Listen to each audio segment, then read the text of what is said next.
តើបើចាត់មានអារម្មណ៍មិនដែរហ៎ដល់ថ្ងៃខ្ញុំលើពីតែចាំភ្ញាក់មែនអូឆ្ងាញ់ទៅភ្ញាក់មែនជប់ភ្ញាក់ពីដែរដល់8ថ្ងៃទៀត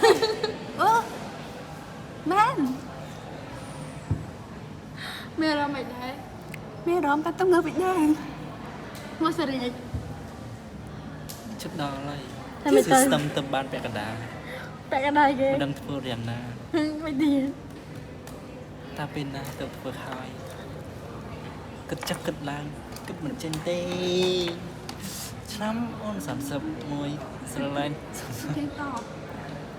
ឆ្នាំមក31សំស្រឡាញ់អើយខ្ញុំជឿតបទៅនឹងដេកព្រួយហើយណាជីវិតសារណាអរវីចូលចោឆាឆ្នាំអូឆ្នាំទី4ធ្វើសារណា សឹកទៅពីទៅ ណែគេនិយាយសលេងថងអ្នក